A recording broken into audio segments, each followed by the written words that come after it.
Bonjour à toutes et à tous, bienvenue dans le podcast CAP Petite Enfance. J'écris mon projet d'accueil de A à Z.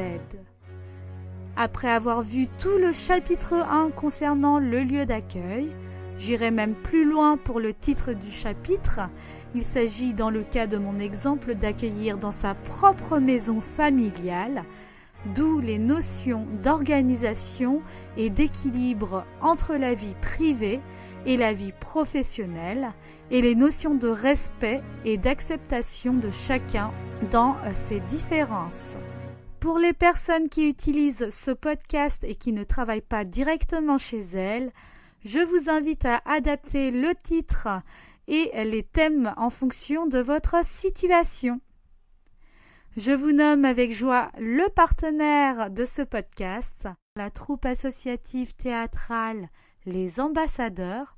Ce sont des spectacles mélangés de danse, de théâtre, de chant, de projection d'images qui sont représentés pour des associations, pour des particuliers, pour des maisons de retraite, des prisons.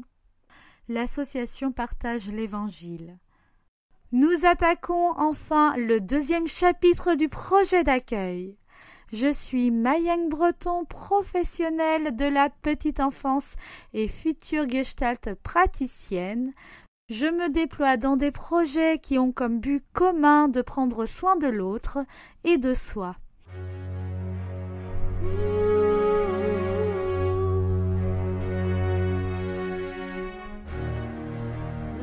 Vous écoutez le podcast CAP Petite Enfance. J'écris mon projet d'accueil de A à Z, épisode 8, chapitre 2. J'accompagne l'enfant en respectant son développement, partie 1. Je réponds aux besoins fondamentaux de l'enfant. Comme dans les épisodes précédents, je vais de nouveau vous poser des questions et je vais vous inviter à y réfléchir, à faire pause pour ce podcast et à prendre le temps d'écrire les réponses parce que vos réponses formeront les paragraphes de votre projet d'accueil. Je rappelle simplement qu'il s'agit d'une proposition pour vous aider à écrire des éléments de votre projet d'accueil. Vous êtes libre de réorganiser tout le projet, d'enlever ce qui vous semble non pertinent, de rajouter ce qui vous semble important et bien sûr d'écrire le projet d'accueil qui vous ressemble et qui correspond à ce que vous pratiquez dans votre métier. Maintenant, prenez votre stylo et répondez. Quels sont les besoins de soins physiques de l'enfant?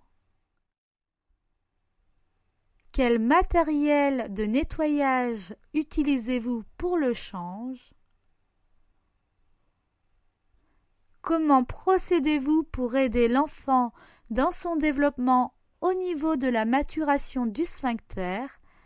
Je précise pour le besoin de certaines personnes, si ce n'était pas compris, qu'il s'agit entre autres de l'enfant qui devient propre quand on le dit de manière plus familière.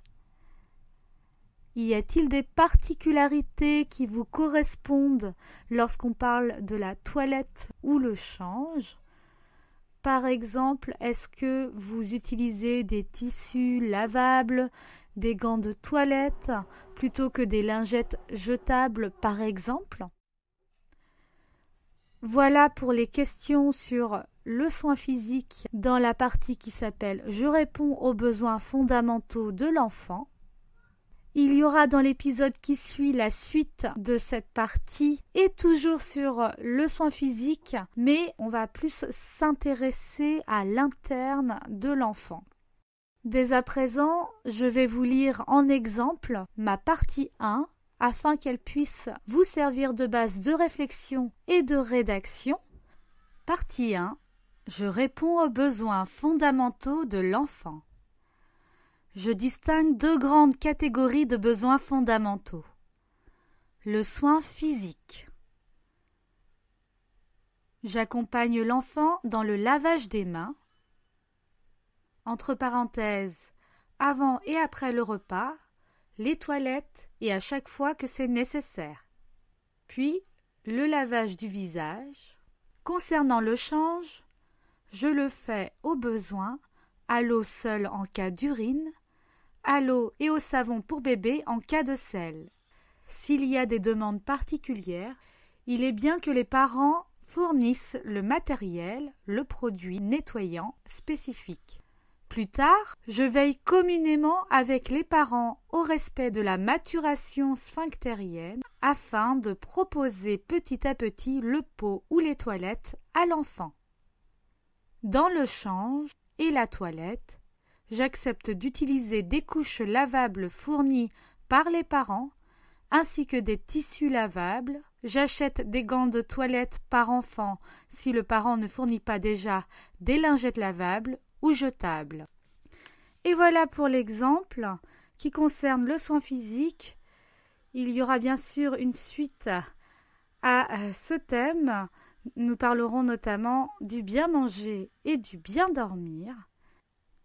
Bien sûr, selon votre manière de procéder, vous développerez certainement certains thèmes, plus que d'autres selon ce qui vous semble le plus important. Vous avez écouté le podcast CAP Petite Enfance. J'écris mon projet d'accueil de A à Z et nous nous retrouverons à l'épisode 9 pour la suite.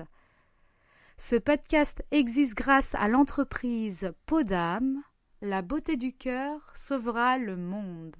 Podam est un institut de soins éthiques pour un retour vers soi et pour harmoniser son aspect extérieur avec sa beauté intérieure.